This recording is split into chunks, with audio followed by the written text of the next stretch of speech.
Yesterday, we met with President and CEO Kwang Kim and Chief of Staff Laurent Pernot to discuss the logistics of reopening campus for the upcoming semester. Amid confusion from students and faculty, tuition protests, and shifting schedules, the months leading up to reopening have been especially tumultuous. So, we sat down with Kim and Pernot to get the answers you need. I'm Kendall Polidori. And I'm Mari Devereaux, co-editors-in-chief for The Chronicle.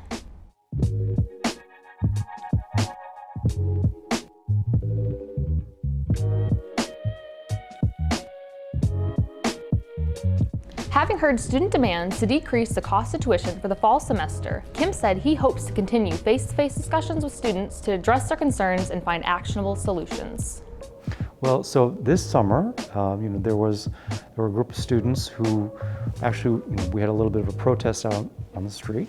Laurent and several of us met with the leadership of that group to talk it through face-to-face, which is basically my preferred approach always to trying to resolve either conflict or potential misunderstanding.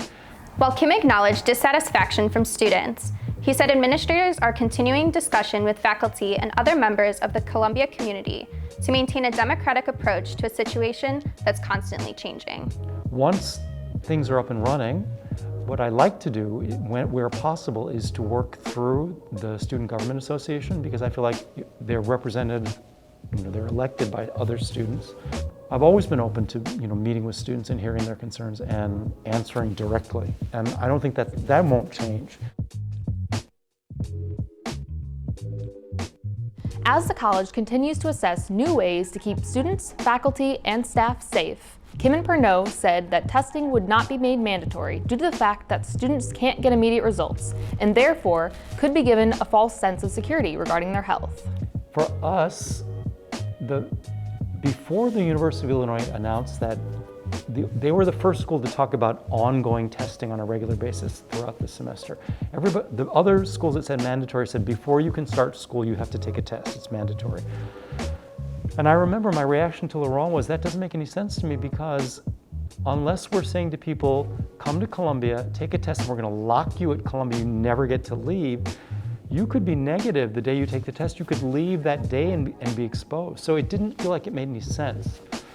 We never considered the ongoing testing approval, partly, frankly, because of the logistics involved.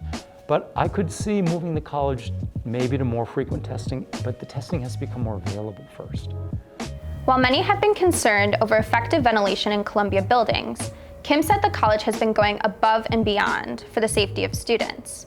The college has installed UV-GI filters and new HVAC systems, but more boldly, average in-person class size to 8 students, effectively decreasing foot traffic in all buildings. So we're doing the UV-GI really as an added precaution, but if you're wearing a mask and if you're doing the other things that you just mentioned, so for instance, some of the dance studios have circles, and some dancers may be dancing at the same time, but they're going to be dancing inside those circles, just the same way we're going to have the circles in the classrooms. However, Kim said that positive cases on campus will be inevitable. To address this, administration has come up with a system of contact tracing to identify and isolate individuals who have come in contact with the infected persons. Beyond the coronavirus, the college has been addressing mass unrest surrounding police brutality and other social injustices. Kim said the college continues to have a commitment to diversity, equity, and inclusion, as well as faculty and students of color.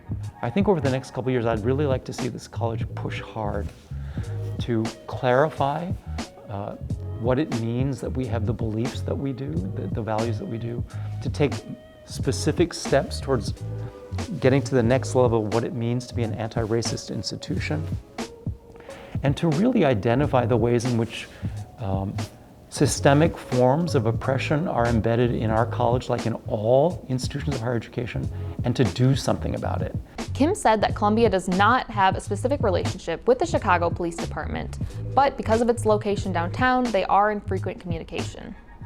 If I can, I come from an institution where there was a lot of active police officers working security, and we found that was not a good cultural mix, because you don't You don't interact with college students on their own campus the way you might someone on the street. And obviously we know historically, and given the last few weeks, that there's a lot of problems and egregious issues with how some police officers interact with the community. But on our campus, I think we have a different culture from the fact that it is not.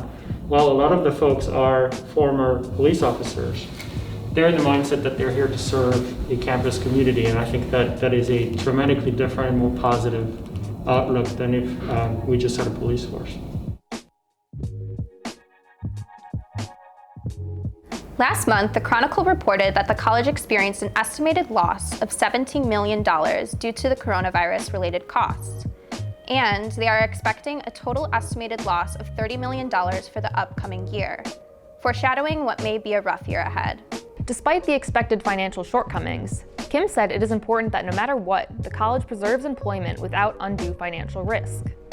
With this said, Kim maintained that the situation is fluid, and as such, it could change in the future due to a drop in enrollment numbers.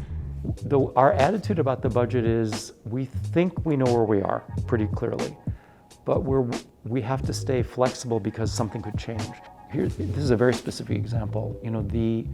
When we realized in March that we were going to close our residence halls and have our students go home, that ended up costing the college close to $9 million.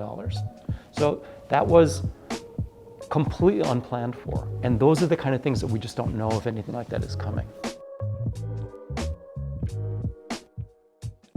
While students may feel down about their future, Kim emphasized that they shouldn't be discouraged, but rather continue to assert themselves boldly in their creative endeavors.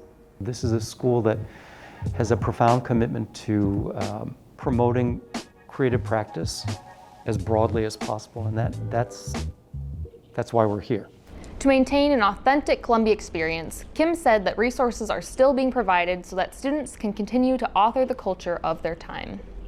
I think our students tend either very overtly or at least internally to be very bold.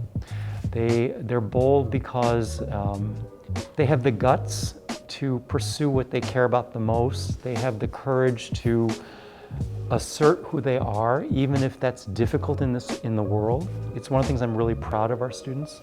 So yeah, that's what I hope the most this year, that students won't get discouraged by limits and will actually see that there is no real limit. It's just different circumstances.